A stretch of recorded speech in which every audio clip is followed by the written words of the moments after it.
that time for Bender, folks. This is live in fucking 5. Swish, Gage Auzzo Ausmus, the captain. We are back after the Labor Day. We are back, episode number 98. And we are always brought to you by Mini Movers and Butter Golf. Auzzo, before we get going here, brother, no guests this week. Gonna roll it just the boys, tape to tape, crispy rice. But I got a story just off the top here. And I don't even know if it's that good of a story, but I just got out of Solid Core. And Solid Core is a Pilates reformer place.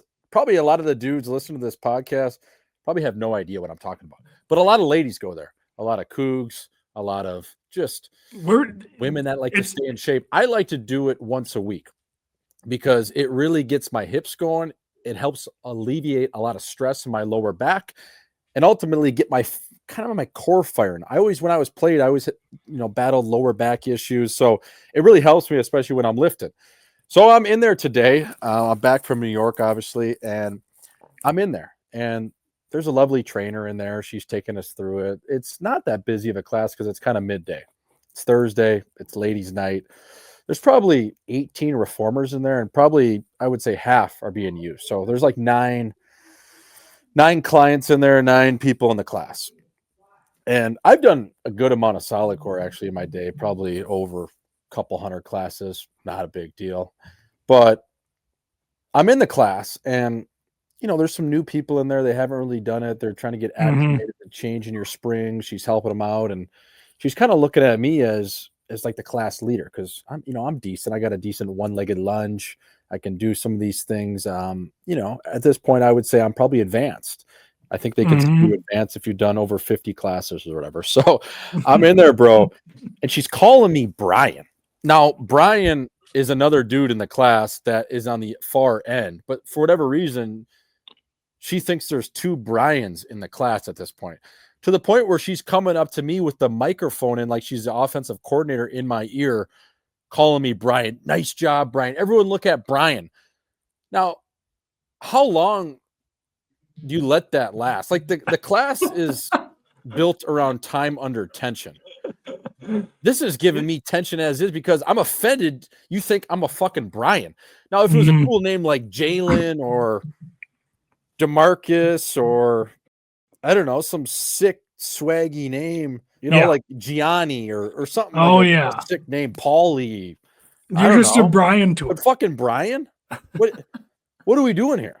Like, how long do I let that last? I let it go the whole class, but like she's calling me Brian, dude, the whole time. And it's to the point where she's using me as like the class captain as the bar of example.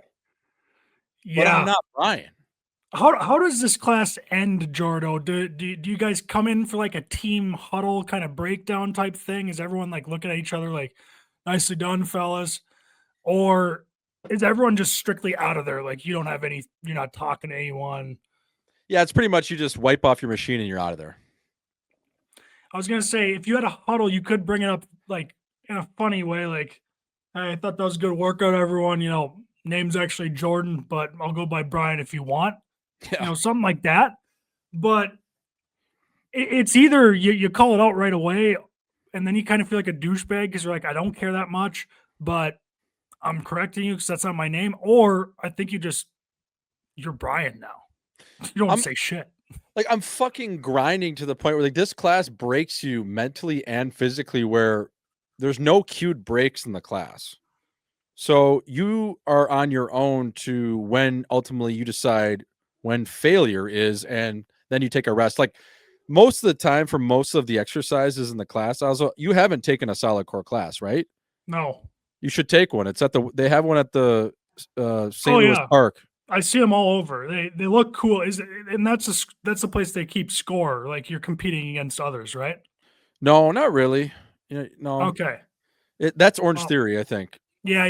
I'm thinking of Orange Theory. Core Power is also orange, though, right? Like, yeah, but this is Solid Core. This is called Solid Core. This place, yes, you're 1 for 3. Eh? Stay hot. This place actually started in Bismarck, North Dakota, by a lady. No way. that ended up selling it for, I think, $80 million. And now they're all over the place. Yeah. So it's based on a reformer. So it's basically like Pilates, but very much up tempo and pushes you past your limits than a normal Pilates class. So when you're in there, you're going to break. Like there's no cued time to take a break. It's just basically at your own will until the movement breaks you. And then you're like, oh, fuck, I got to take a break. And you're just leaking over this reformer. So the time under tension, it builds stress. Like you're every time I'm in there, like, Jesus Christ, like I'm motherfucking myself because For it's sure. hard. There's a Yeah. lot of oblique work. There's a lot of core work. There's a lot of lunge holds. There's a lot of split squats, Bulgarian split squats. So it's fucking hard. There's no weight, but Mhm. there's a lot of eccentric movement and holds. So you're on edge a little bit mentally just as is. You're like, holy fuck, you're trying to hang on. You're squeezing and You're pissed. now you got someone calling you Brian. So it's like, how the fuck long do I let this slide? And when you're in those movements and you're doing, say, a V-up or some sort of core hold and you're just leaking all over this machine and your head's down and your chin's tucked and you look up and you got this girl with a headset on calling you Brian. I'm like, I almost freaked out. And it's nothing on her. I mean, she's not doing it on purpose, but it drives it to that point where you're seeing red. Oh, 100%. I mean, when I'm working out, I'm actually kind of a prick to people because you're pit. I work out harder when I'm kind of angry. I'm kind of angry sure. at this weight and what you're doing. Well, I'm curious to hear what did you do? Yeah, I tried to zone out of it, but it was getting to the point where it's either you really have to go Zen mode or you're just gonna leave the class. Because I'm telling you right now, it was every 30 seconds there was a Brian shout out. You know what I mean? It's not like it was one or two. It was probably the last 30 minutes of class. She was calling me Brian. Like, do I look like a fucking Brian to you? Like, am I that big of a doorknob? Like, Jesus. So, yeah, man, it was funny. I was hot for no reason other than you're building stress up because it's a fucking hard workout, and then you got some lady calling you Brian. Brian. Yeah, man, it was. And so you left this class with her thinking you're Brian. Yeah, she's like, thanks. I think she thought it was like my first class. Really?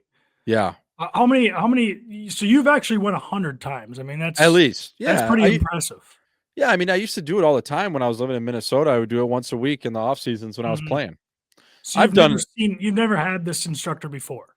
No, she's from Colorado. She was just in like substituting. So she's here for the week or some shit. I don't know. I didn't get the whole story. Oh. I'm not here to be friends with those people. I'm just here to work out and get out of there. You know what I mean?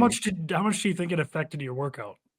Not much. It just more so my mental state. The fact that you think I'm a Brian. I'm taking offense to this. Like if it was a cool name, I got no problem with it. You know what I mean? Yeah. Like if it's a sick name. Yeah, Marcus. Yeah. You know, give me something. Give me something that's sick. Vince. I mean, I just automatically think of Brian Urlacher when I think of a Brian. Yeah, then your mind goes to a Bosley commercial and a Turkish fade or wasn't it Brian Bosworth too? Those like if you're a Brian, you're kind of just you're an absolute meat. Brian Dawkins. Maybe she just thought you were a meat stick. Maybe she thought I was a meat stick, dude. I don't know. That's so good. So she's announcing Brian to the whole class. Like, how many of these people? I'm not too familiar with the workout game, like the workout class game, Jordo. I know I lift weights in my basement. I'm that kind of guy. But Gabby goes to this Pilates class called Rev. Yep. And she's kind of got like the same people in the class. So do you know these people in class? Do they know your name is not Brian? I don't know because I'm all over the place with my workouts. Like I hit every hour of every single day and I've seen all the different crews that come in, right? Sometimes it's 6 a.m. Sometimes today it's a 3:30. It's just basically whenever I can get it in. The funniest part about it though, is there's 9 people in there and there's 2 dudes. And she thinks both of our names are Brian, even though at the start of the class in Solid Core, they go around and ask you your name. And I said Jordan. So there's 2 Brians and there's only 2 dudes in the class. So when she's like at my reformer, she's saying Brian, but the Brian is on the other end. And So she's also calling the other guy Brian, or is she not referring to him? No, she thinks there's two Brians. She's like, oh my God, I can't believe it took me halfway through the class to realize there's two Brians in here. I'm like, there's not two Brians. I'm not Brian. 9 people. She couldn't remember the name. Oh, I could be your Doug. Yeah, she had to have been sweating it out. That's a nervous play by her. You can't remember 9 names. Probably do you sign up for this class, Jordan, like online, or do you just walk in? You sign up. You sign up online. So they see, and I'm guessing you have an account or something. You have your name in there, so she sees she's got a Jordan and a Brian. Yeah, and like I said, a minute or 2 minutes before class starts, they go around to each machine and ask you what your name is. So, like, she's like, "What's your name?" And I'm like, "Jordan."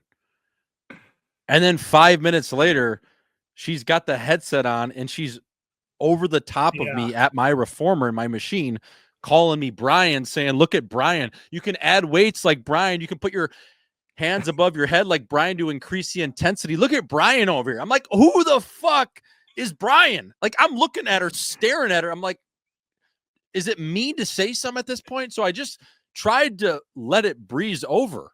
But it was impossible because she was standing next to me for the 50-minute workout.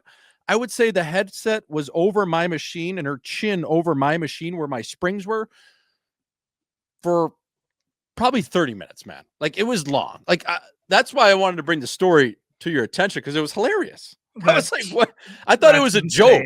Yeah. Maybe I don't know. That's a weird play by her. It might have been a bit. It might have been a bit. She might have just called you Brian thinking like you'd correct her and you didn't. And she's like, I'm just going to keep calling him Brian. Like, when I think of Brian, I think of Brian Fantana, the dipshit from Anchorman. That puts Sex Panther on and thinks it works 60% of the time, every time. Unbelievable. So yeah, man, that was my last half hour or whatever. But what's up with you, dude? How was Labor Day? Oh, that's funny. Well, Labor Day was good, actually. I went up north, saw my parents, went deer hunting. So Saturday, actually, Jordan, hilarious day in the books. Not really that. It's like so boring. It's kind of funny. I drove up north to visit my parents Saturday morning. 4.5-hour drive, as you know, from the cities to Grand Forks. And I get to my parents' lake cabin on Maple Lake, and my dad and I are going hunting. It's an hour and change, 15 minutes outside of Grand Forks, which means, and Maple's about an hour outside of Grand Forks, which means I got a 2.5-hour drive to go hunting. I've already driven 4.5 hours. I get there. We shoot my bow, kind of sighted in. It's always dialed in. It's fucking money. And then we take off 2.5 hours. We walk out to the deer stand, sit down for about 2.5 hours, see basically nothing, walk out of the woods, drive back another 2.5 hours. Oh. So I drove for like 10 hours, basically. Looked at a field for 3 hours, and then that was the day, Saturday. It's hilarious when you go hunting, the shit, like when you shoot one, everyone thinks it's cool, but then you got to go through these times, Jordan, where you just don't see anything, and you got your tail between your legs. And then the next day we golfed. I was like, yeah, I'm not going hunting again. I'm not driving 5 hours to look at a field. Kind of soft of me, but golfing was a good alternative, and that's pretty much all I did. Hung out with my parents. I'm actually, Jordan, coming up, not this weekend, but next, I'm going to Vegas for the Canelo Crawford fight. Oh, nice. Yeah. Nice. I want to, before we get, that'll be fun. Dude, isn't that like hunting and fishing are similar though? Like very. You know, you get that catch, you get that buck, whatever you're hunting, and it's exhilarating if you actually get one. But the odd times, the down times, or the slow times, the lulls of fishing and hunting, man, it doesn't suck, but it's just like, what just happened? Like, we were on the water for 6 hours, we didn't catch anything, and then you go out for 30 minutes the next day and get the catch of your life. That's game sports, I think. I mean, right? Yeah. Kind of, almost life too. You just got to Yeah. keep trying. Yeah, you Sometimes you do. get something. Most of the time, you get fucking skunked. But Yeah. yeah, Who are you gonna go to that Crawford Canelo fight with? I'm going with Dally. I'm bringing Dally out there with me, Nice. and then I'm seeing Christian Isaacson. He's Oh living out in yeah. Cali right now. I've grown to become friends with Izzy. He used to live in the cities. Kind of retired from hockey at the same time. Played for the Gophers, but an absolute beauty. And I'm going with a guy named Cody Rogala. Um, Okay.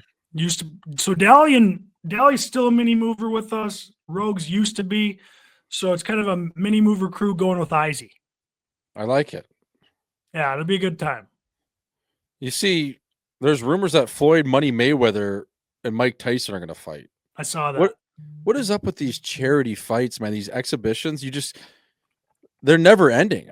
Like Jake Paul and these guys, they changed the game. But why would you stop though? If they're making money, If you're I mean, making 20 million, why would yeah, you? like I'd be doing it till I'm dead. Like these things, it's like the WWE. Yeah, because it's just basically a pillow fight. You don't have to actually throw. No, I actually don't know who watches these things. Like even ex NFL players fight Jordo. It's like Le'Veon Bell versus who did he fight? Fuck. I don't know. Nate Robinson fought Doesn't one time. Yeah, it He doesn't got even knocked it out. doesn't even matter. Yeah, but like what if they're gonna pay you, I guess though, but who's watching it? Like who cares? It's a fake fight. I know. I felt like such an asshole when I watched that Jake Paul Mike Tyson fight. I remember I was in Toronto. We were sitting there and like this streaming service on Netflix. The connection was brutal the whole time. It was cutting in and out. Mike could barely stand up, Oh and yeah. Jake Paul like felt bad, so he's not really throwing. I don't know, but again, if you can make 20 million bucks doing it, I think Tank Davis and Jake Paul are both guaranteed like 20 million each. Oh yeah, I don't blame the guys fighting in the No, match. Like no. I'd be doing it too. It's just I don't know who's watching these things, like I mean, but if they're you can, paying them, like Mike Tyson and Floyd Mayweather, they obviously think they're going to sell the fight and make money off of it, so I'd keep doing it. if you can make 10 million bucks doing a 3 to 5 round exhibition boxing match, I mean, UFC fighters, they're paid. Some of those guys, even like a heavyweight fight, they're not even clearing 2-3 million bucks. Like depending on No, who it is. I mean, some of them, Jordo, they might be in the like co-main event or something. I mean, they're Yeah, making like 500K. yeah, if they're lucky. Yeah, Yeah, two, 300, 400, 500. that's I mean, tough. Donald Cowboy Cerrone was making like 200K when he fought McGregor those one or two times or whatever, and he's basically just a glorified punching bag. Oh yeah. I mean, just getting CTE for $100,000 before taxes, like But Jesus. then again, like all those fights that are at the UFC in the UFC card, all those fights, every single person's getting paid. I bet you there's a couple people in these boxing matches, like the prelims, because obviously that's just the main event. There's people fighting beforehand. I guarantee you those people are getting paid absolute peanuts. Like Yeah, nothing. oh yeah, yeah. They're government cheese.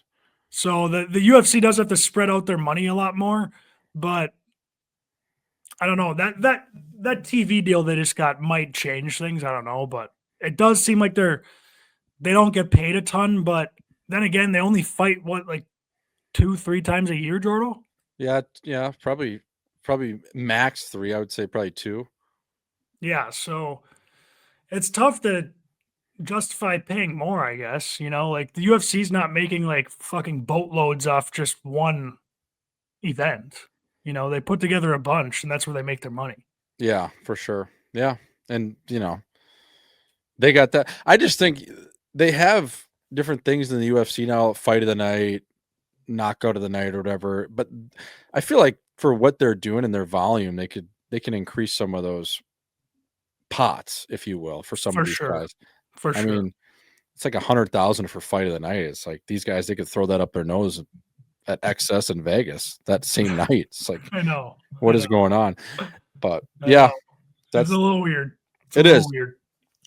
You been watching any of this tennis? I watched a little bit of Joker's early matches. I didn't see when he played who was it, Fritzy? Yeah. I saw you tweeting about that though. Just this Fritz kid, if you can't beat a 38-year-old Novak Djokovic, and again, Joker is the Joker. Joker is probably the greatest tennis player of all time in most people's eyes. Feds will always be my GOAT. You could argue for Rafa as well, and maybe a few others. But if you're looking at Taylor Fritz and you're 28, 29 years old, and you can't beat Novak Djokovic on hole 17, 18 of his career, dude, you're never going to fucking win. Like, Father Time for Fritz. I mean, he's got maybe 2 years left of being competitive. He's the number. It's just crazy. You can be the number 3 player, number 4 player in the world, and you don't have a chicken dick's chance of ever winning a major because you know why, Auzzo? You're just mentally soft. You just can't get over the hump. He's 0-12 against Novak Djokovic. He's won 4 total sets against him in those 12 matches. He's getting skunked every time he plays him. He can't get over the fact that this guy is just, I guess, has him beat mentally before the match starts. Like, yeah, I don't know what it is. You think that's what it is? 100%. It's a mental block. It is. He's just, but Auzzo, like if you got beat 12 fucking times or 11 times by the same guy, what do you have to lose? Come out, be aggressive, hit heavy forehands. You know your footwork isn't the best, but rely on being younger, having a heavier serve, play aggressive, and go down swinging rather than sitting back on your heels and letting Djokovic dictate the play. And if you saw the end of that match, Novak Djokovic was gassed. He just hung on because he whacked him in the first 2 sets, 6-1, 6-3, or whatever it was. And he hung on and mentally beat him in that 4th set. So it's just like he was gassed. Like he couldn't move. I mean, he's 38 years old. Yeah. It's insane. Joker's still doing it at such a high level. I mean, who's he playing now? Alcaraz? Yeah. What are the odds? It's good luck. Good luck. Yeah. You're playing basically a young Nadal. Yes, a right-handed Nadal. You ain't beating this guy. No. But Joker's a warrior. I respect that guy. Taylor Fritz, I want him to be good just because I want an American tennis player to be good, Jordo. Same.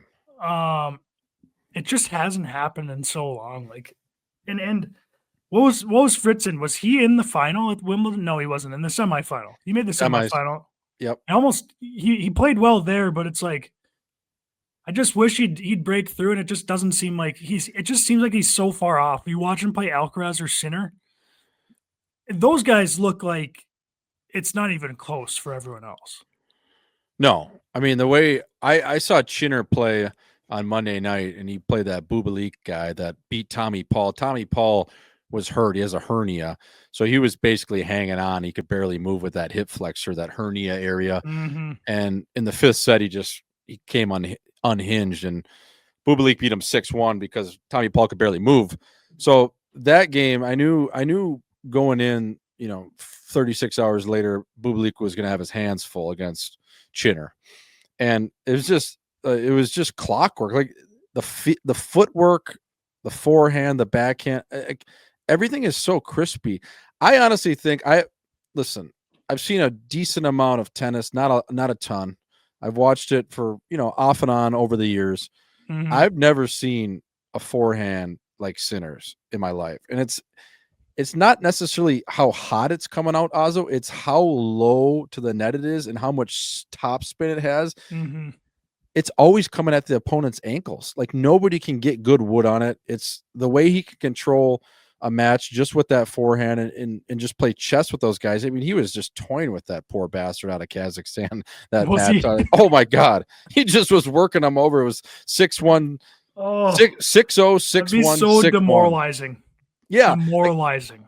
I just don't know who's going to touch Chinner. I even think like Carlitos, if Chinner plays that well and they both make it to the final, I don't know how you could beat Sinner right now. I really don't see anyone being better. I to be honest, I don't think I've ever seen this high of level of tennis played ever. And seeing it live, it was like seeing a robot, man. It really was. It was just, and he didn't even he could have a a care in the world who was at that match. He was so dialed in, and that Bubalik would, after every point, he was just like looking around, just like at the stands, like in disbelief. He's just like, Oh, oh, yeah. what the fuck Just do I do? packed in there. How many people they got in there? Like 18, 20,000? Yeah, 20,000 people. It's just like, what do we do? Like, what? He's looking at his coach. What do we do? He even served, I think, 3 times underhand because he's like, I don't even know what to do. So he's just like lobbing him in there. He's like, I don't know. I don't even care. I'm getting whacked. Oh, yeah. Just demoralizing when you know someone is just making you run around the court and act like a fool in tennis. There's not a lot of worse places in sports than that, when you're just getting worked and you know you got to play out the rest of the match and you're like, this is over. Like, at what point do you pull an injury? That's what I was wondering. I was like, is he gonna just WD, just withdraw from this match? Because you might as well just save yourself. Maybe try to find a red eye back into the chin of Kazakhstan for the night. Like, don't just forfeit the hotel money. Maybe there's a flight late out of Newark and we can get out of here just right after this match, because there's no sense of staying. Like, Sinner that night, it almost felt like he had a reservation to get to somewhere in the city. Like, he had something lined up. I don't know if it was the Green Store or Tao or Carbone, but I mean, the match was an hour and 16 minutes. Like, he just fucking whacked them. How nice is that for the next round too? That's what I'm saying. You save the dogs. Like, you get into a 3-4 hour match. His opponent plays for 3-4 hours, and then he's got to play Sinner off an hour match. That's what I mean. It's already over. Oh, it's good night. Done. Yeah. Yeah, that's sick. Yeah, it was sick. That atmosphere is unbelievable. I love the U.S. Open. I think it's turning into a little bit of an influencers Olympics, though, a little bit, in the sense of it's almost like these influencers, they go from Coachella to Stagecoach to 4th of July, and then their August shift is the U.S. Open now. It's either like Burning Man or the U.S. Open. And depending on what kind of influence you are, whether you're like earthy, like druggy vibes, or you're just basically like outfits and honey deuces, they kind of get split.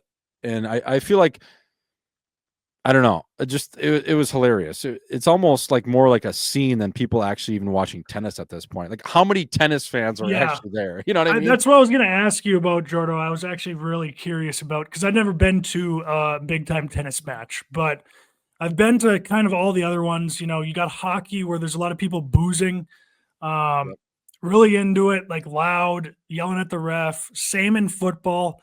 Basketball is a little more like you're just chilling, hanging out. It's a little more social. But you're still like, people got drinks in their hands. And golf, even you're walking around the course probably with a beer in your hand at most places. What is it like? Yeah, like, what is it like in tennis?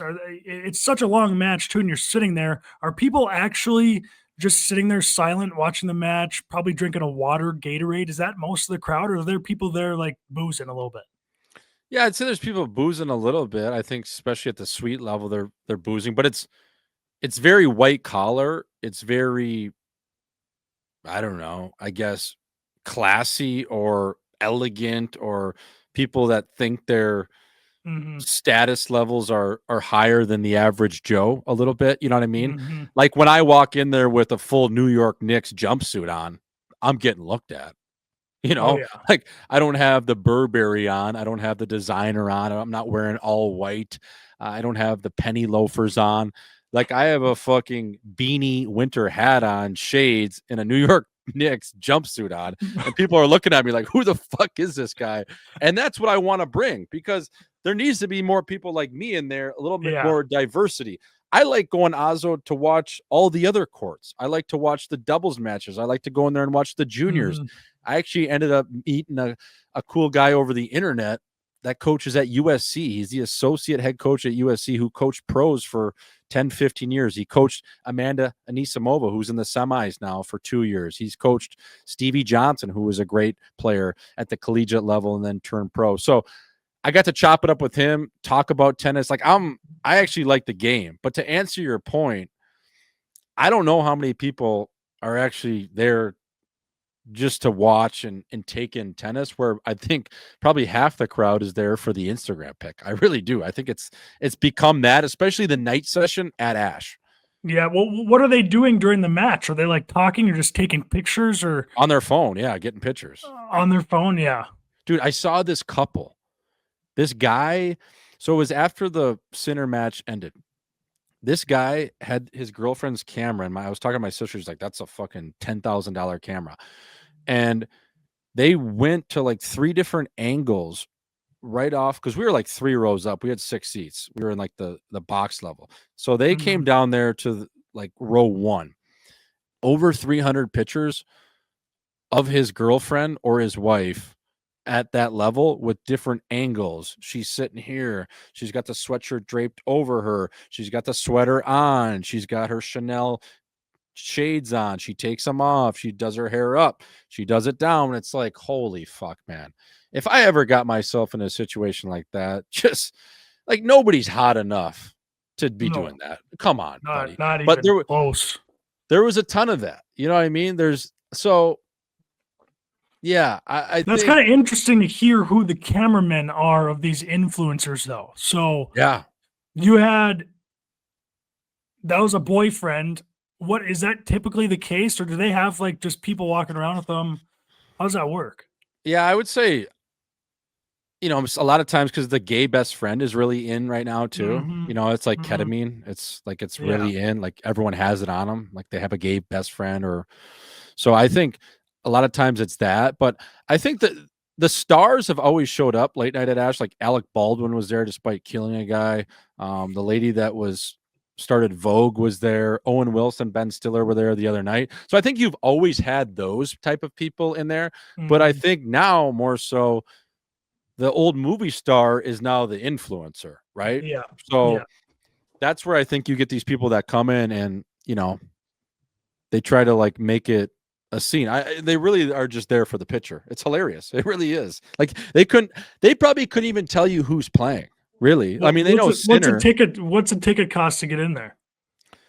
Depending on where you're sitting, I don't know. I think probably for the round of 16, second deck, good seat would maybe run you on the secondary market probably like $500. Lower level, you're probably looking at $1,000 plus. You know what I mean? It just depends where you want to sit. Like it's not cheap. No.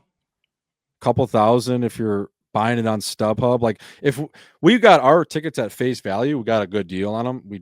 We're probably paying what most people are in the second deck for their seats, let alone where we're sitting. But if our seats on the secondary market, I mean, those are probably, 3,000 a piece. Yeah. Like it would be crazy to buy them. We just had a nice plug on them. So we got them for face value, like early on. That's huge. So yeah, it's just funny. Like, I don't know. Like it's legit. It's an influencer off. It's hilarious. Imagine trying to walk into Wimbledon with the Knicks jumper on. I know. By the way, that Knicks jumper was fucking nails. It was hard. Yeah. Sick. I got that at the NBA store because I knew I needed a fit for the US Open, but I didn't know which way I was going to go with it. How about I was sitting on court 14. I was watching a juniors doubles match. I was going to go meet that coach from USC and just chop it up with him. And I'm walking up the grandstand. It's a smaller court. It's tucked away on the far end. And I'm walking up. I got my shades on, my winter hat on. And this kid, probably like 20 years old, looks at his buddy and he was making a joke. And he's like, "You think that guy likes the Knicks?" Which is kind of a funny joke if you see a guy in a full jumpsuit. Oh, yeah. But I took my shades off and I just stared at him. And he just like scurried away. I looked at him like, "What the fuck did you say?" And he just kind of like, "Oh," and just like walked away. So it's pretty funny. But that was hilarious. That was the only chirp I had to eat. I'm trying to think of anything else. Yeah, man, it was funny. Everything in the pro shop. Is it like gay year right now? Because why is everything? I mean, nothing against the gay people. I like gay people. I'm not going to get down with them, but gay people are fine, just like all of us. Is it like gay year? Is 2025 like the gay year? Because everything was Pride in there. I thought Pride Month was June. Like I was trying to buy some merch and everything had a rainbow on it. Like really? Yeah, like I mean, listen, nothing against gay people. I don't want a rainbow on my gitch that I'm gonna buy. I couldn't even find anything. Everything. I think it might just be. I think 2025 might just be the year of gay, It which is might cool. be. Which is cool, I guess. Gay people coming back, kind of taking the spotlight back from the trans crowd. Yeah, I feel like held the spotlight for, a better part of a year, maybe 2 years now. yeah. Yeah, could Yeah, be. it must be I think it's the year of being gay is back. Yeah, we were walking around, me and my dad were like, dude, everything's got a rainbow on it. We can't even get any gitch in here. Like, what's going on? Like, Imagine buying something with a rainbow and heading back to Wisconsin and wearing it. oh my God. Yeah, that doesn't fly. Actually, you know what? In Madison, it kind of does. Madison's like a Yeah, surprisingly liberal city, just within city limits, not the college outskirts. town. Yeah, Yeah, but it's always been that way. It's kind of funny. yeah. It is funny how that works, and then you got the rural people, and it's just complete opposite. It's complete opposite, man. Yeah. It's hilarious. Yeah, it is. That's what it is, man. Yeah, I saw some tweet today. It was I don't know, you always see these just different polls and whatever, but it was the states that drink the most per golf round, and like how many beers per person, and Wisconsin was number 1, shockingly. It was like 5.2 beers per 18 per person. I'm like, that's double. Like they're a beer a hole in that state. Like Oh yeah. like you know what I Remember, mean? Like, I still remember meeting you, Jordo. Actually, not meeting you. First time, didn't know you that well. We go in the summer. We go out and play, and I think we went. You might have went a beer per hole. I did 16 of 18 holes at Kings Walk, Yeah, that was one of the most impressive performances I've seen. and they weren't a beer a hole, it was a shotgun a hole. I got to every green on every hole up until hole 17, and I had shotgunned a beer on every green. And I got to 17 at Kings Walk, that little down fan par 4, just bleeding over the bunkers and the fescue. And I got to the green. I was like, holy fuck, I can't even see straight right now. I think I'm just gonna have to sip this one. So I think I ended up sipping a beer on that. I took 18 off because I was like, I gotta sober up. We got a party tonight at the Anthill. And I might fucking pass out or piss myself. So yeah, I was trying to. I remember in the gym that day we were talking, and I was like, I'm gonna shotgun a beer every hole. Not just gonna have a beer, not gonna chug one. I'm gonna shotgun one and see if I can do it.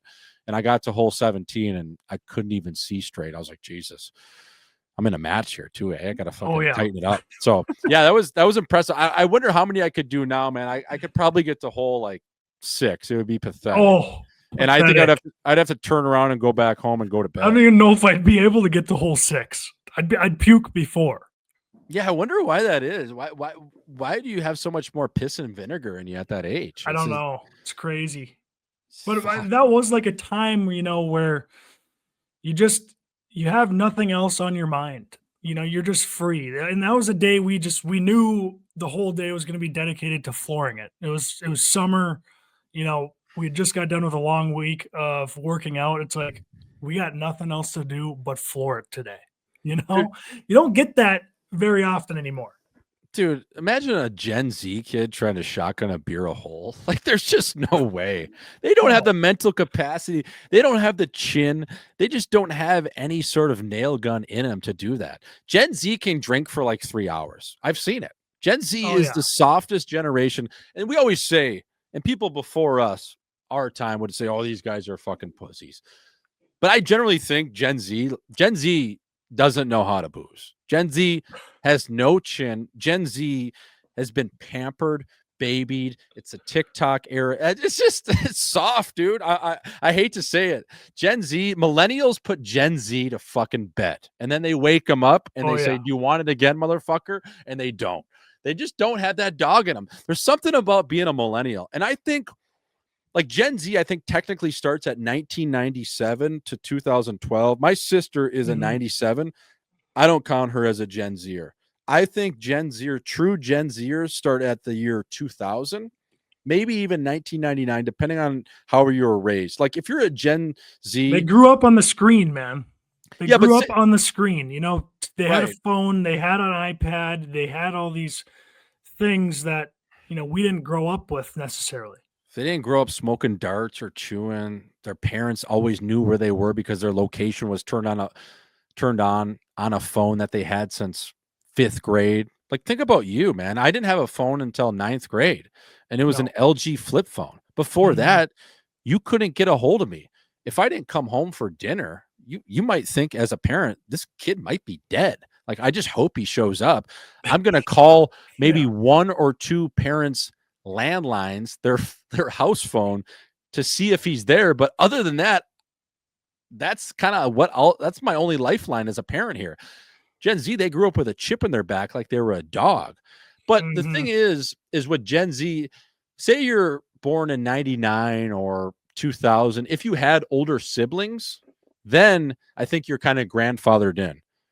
But if you were a Gen Z kid that was the oldest, you're fucked. Like you're just right? Whole different world, whole different life. God damn, Yeah, dude. it's crazy.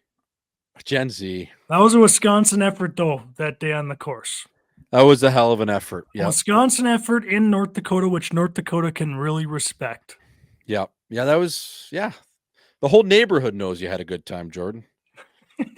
I remember you driving around on 18, just head hair in the wind, like hat off. And I'm like, what a fucking effort. Yeah. Yeah, I remember I almost I hit my first drive.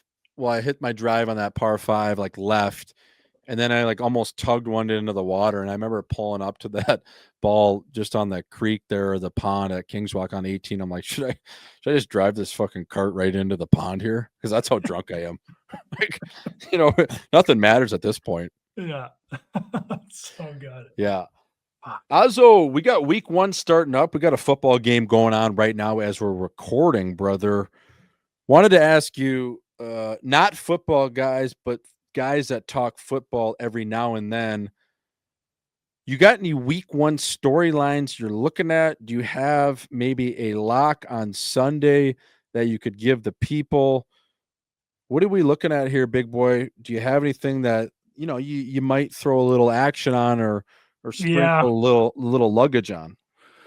Well, this game that's being played right now, Dallas versus the Eagles. I didn't know what to think about this game. First game of the season, I didn't really want to bet the line, so I placed a $50 bet CeeDee Lamb anytime touchdown. So I'm looking for that. Storylines, you got A-Raj playing the Jets. Not many people talking about that, but I'm excited to see what happens there. Other than that, I think it's going to be the same old NFL, Jordan. I'm excited to see how JJ McCarthy is. That's going to be, and will this Parsons trade pay off for the Packers? Who knows? As for locks, I'm looking at this Bengals Browns game, dude. -5.5 Cincy. That seems a little light. I know it's in state. That seems a little light, little bush light. It does. Russ in the Giants or mine touchdown. Yeah, wash Underdogs. That Packers Lions game is going to be good. You mentioned Micah Parsons. I don't know if he's been a full participant yet for practice, but obviously all signs lead to him playing on Sunday. He had that injection in his back. I think he's been dealing with stiffness or something like that. I think it's just kind of maintenance. But that line, that's -1 and a hook for Green Bay. The over-under at 47 and a hook. That's going to be a great game. That's 125 Pacific Standard on Sunday. How about that Monday nighter, fella? Vikes, Bears. That's a great game. The NFC North, starting it off with a bang, dude. I like it. Yeah, that's a couple scary first games for all fan bases there. Ravens, Bills, -1 and a hook. Baltimore. That's a steep over-under at 50 and a hook. The Bills, man, I don't know. Josh Allen, he just got married. We'll see what he Yeah, can I do. mean, that's at Buffalo too, and I got Baltimore favored by 1.5 points. I'm gonna take the Bills as the lock. Okay. You got In the Buffalo, you kidding me? They're dogs? Yeah. Take that money line, right? For sure. Minus 105. 100%. Yeah, take that money line. I don't know. This Vikings Bears game, that's a fucking wash to me. Like I have no idea. That's basically a pick 'em. I'm gonna take the Packers week 1 against that's gonna be a tough team though. Dan Campbell marching into Lambeau Field. I just think when you hear Micah Parsons get introduced on Sunday at Lambeau Field, Jordan Love, 27 years old. If you look back at Packers quarterbacks who have won Super Bowls, Aaron Rodgers and Brett Favre, both being 27 years old at the time they did win a Super Bowl. Jordan Love recently turned 27. So big year for the Pack. This Micah Parsons trade. Now, say what you want about Jerry Jones, but the funny thing about Jerry Jones is he doesn't give a fuck. Like he runs his team as if he's almost just a fan of the team. Have you watched that documentary on Netflix? I haven't yet. Is it good? Oh, it's one of the best I've seen. This Really? guy, Jerry spends $800K building an oil rig in Texas. You know, he's fishing for oil, gets this oil rig he builds, Jordo. It pumps out $100 million worth of oil, like profit. So he takes that 100 million. He's like, I knew exactly what I was going to do with it.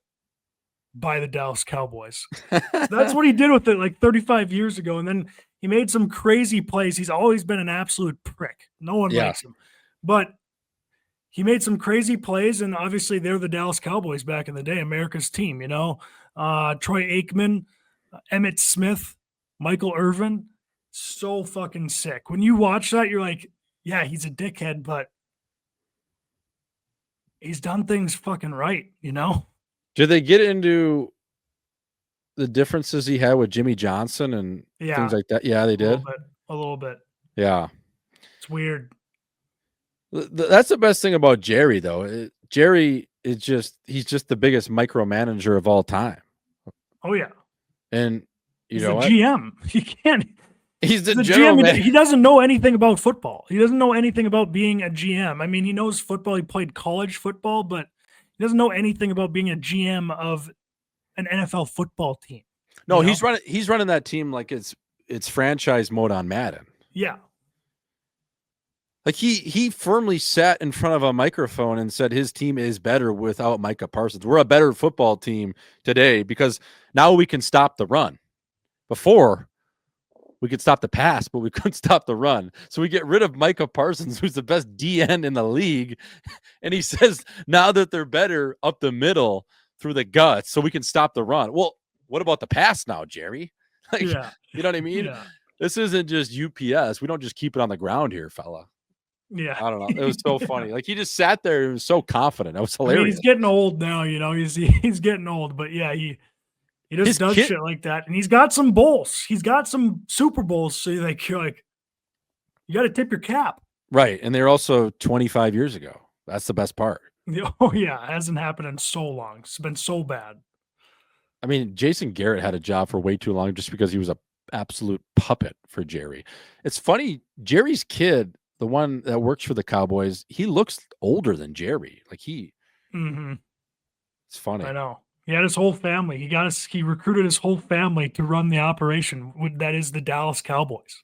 I don't know, Auzzo. I mean, I love Green Bay, but $200 million in Dallas. I know there was an extra year tagged onto that, and that's ultimately, I think, what drove Micah to wanting to leave because he thinks he can get another big payday after this contract. But $200 million in Dallas, tax free, living in the Big D over Green Bay. I don't know, bro. I think I'm staying in Dallas.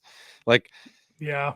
And I love the Pack, and I love that we got Micah Parsons. But dude, just from a living standpoint, like, what are you thinking there? Maybe better for his football career, though. You know, you're up in Green Bay. You ain't doing nothing but football. They ain't got a bottle blonde in Green Bay, I'll tell you that. Nope. What do they got? Where do you think they go? Well, they got Anduzzi's, which the McCormick family owns. They got Stadium View Bar. We got a Longhorn Steakhouse. We got Prime Those Quarter. NFL guys, they gotta like travel somewhere when they're going out, eh? For sure. Yeah. I mean, it's just like Manziel in Cleveland where he was going to Miami every Monday. Yeah. Like you just got to get out of Dodge. You got to go do what the Giants did and have a boat party. It works. Yeah, I don't know Vikings what they do. did it back I don't in know. the day. Yeah, I mean, I think it's probably in season. Those guys are probably locked in. Like the Green Bay Packers, that's a good organization. Hate them or love them, that's a good organization. So they're probably locked in during the year. But yeah, man. Yeah. I guess you're maybe flying them in, if you're single. Yeah. Because you're not meeting some bad bitch from Fond du Lac, Wisconsin, I'll tell you that, or a Conomowoc. Like she might suck the chrome off a trailer hitch, but she's a 4. Insta models. Yeah. Which sucks because they're screenshotting and you're getting exposed, but it's the price you pay. Next thing you know, you got a wrench pick out there. Like, fuck. Hopefully you got a hog. It's tough. Yeah. You got your Tinder radius set to like 350 miles. You match with some chick on the other side of Lake Michigan in Grand Rapids, and you're putting her on a ferry across. That's tough. Get drunk in your absolute mansion after a win. Yeah, get drunk in your absolute mansion that probably cost $900K.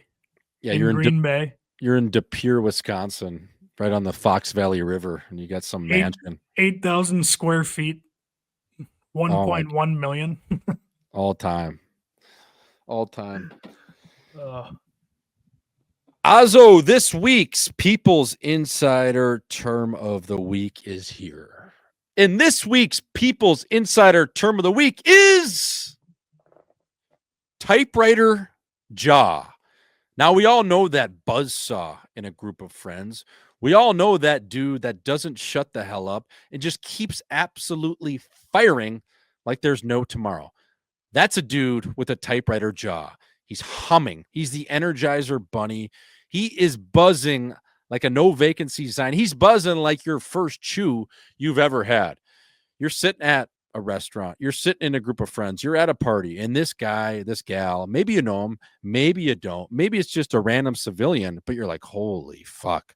Would you look at Buddy over there? Look at him. That jaw hasn't stopped. He's got an absolute typewriter jaw. He's going 1,000,000 miles a minute. How much caffeine has he had? He's all goofed up on Mountain Dew. Well, someone just shut this guy up. Someone get this guy an Ambien because he won't stop. Auzzo, we all know that dude with a typewriter jaw. You can't even get a word in with a dude or a lady like this. I actually ran into someone random. Oh, it's hilarious. I was sitting next to a girl at dinner. I didn't even know. My family, we were sitting there. And this girl did not shut the hell up. We were at this French restaurant in Hudson Yards. And I'm like, holy fuck. Look at this absolute typewriter jaw. She won't shut the hell up. Oh, that's hilarious. I haven't heard that one before. Man, there's nothing worse than a typewriter jaw. We all have a buddy. Even sometimes I catch myself. I'm like, Jesus, Swish, you got to just tone her down. Like, you got the typewriter going right now. Too. Uncle, just shut up. You're going 1,000,000 miles a minute. So that is this week's People's Insider Term of the Week, typewriter jaw, dude. Like, there's just nothing. The people that have a typewriter jaw too, they just have generally no awareness either. No clue. They're sitting there. That's why they do it. And usually when I'm doing it, it's when I'm like pretty much blacked out. Yes. But before that, I hold myself off from having a typewriter jaw. Some of these people are doing it sober. Oh yeah. Yeah. They're certifiably crazy is how they operate. They don't even know it either. They're just, it's nuts. No, they have no clue. The old typewriter fella, just Jesus, fucking somebody just take the quarter out of this machine. They're going all night, but yeah, so that is a great term. Put that one in your notes, folks. Auzzo, what's up for the weekend, fella? You chilling? What do you got going? Yeah, I'm just chilling in Minneapolis. Not much, man, honestly. Probably, I got to finish I got a room off the back of my garage. I'm going to finish it into a weight room. So I like it. I might get going on that, doing old person stuff. Get the 100-pound dumbbells going. Gotta. Have You to. know, I got the squat rack, pull up bar, dips. Gotta get it going. You talked to any of the boys lately overseas? Dewey, Tom, LJ, any of those fellas? Honestly, Guardsy? not recently. No, neither have I. I got to check in with the fellas. Yeah, I did too. Last I heard from him, Guardsy had just gotten done with like a 2-week training camp or something, and he was just bagged. Oh, And in Russia, I don't even think he was in Moscow, or I don't know where he was, but fuck, that's got to be tough. a lot of times those Moscow teams, like the teams run by the army, like they get out and they go somewhere like in the middle of Russia just to get them out of the city, and they're skating twice a day, 3 workouts. I know that SKA and CSKA, which are Putin's teams, the St. Petersburg and Moscow. Guardsy playing for the team in Moscow, CSKA. I know they just get worked over. Like it's just they just try to break you. Like everything they're paying you, they're getting triple out of it. You know what I mean? 100%. Oh yeah, they're making like Guardsy was saying they tell you when you can go home. Yeah, and they got to stay at the Banya or all year. I'm pretty sure, which is basically the military base. I mean, Gersh seems like he's having the best time out of all of them. This guy is loving it. Do they even play hockey where he's playing? It looks like it's just a fucking bender.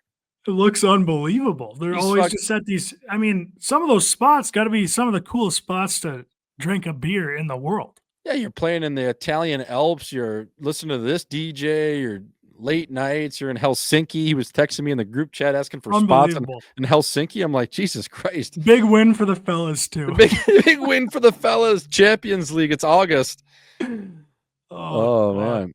That's awesome. Yeah, I got to check in with the boys. Tom's over. He's in Germany. I haven't. Yeah, I got to check in.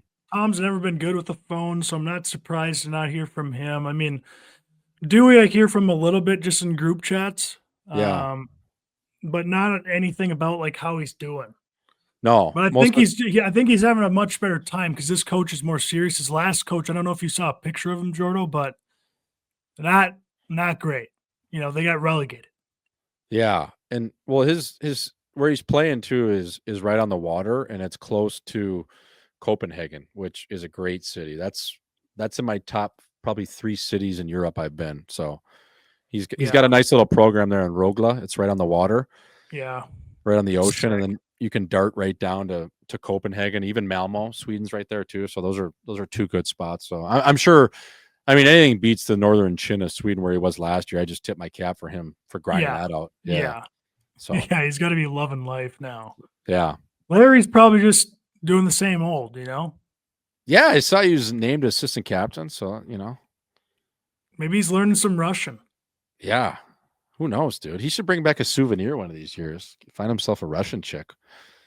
Yeah, just nice. for a little bit. Yeah. Yeah. Just test it out. 100%.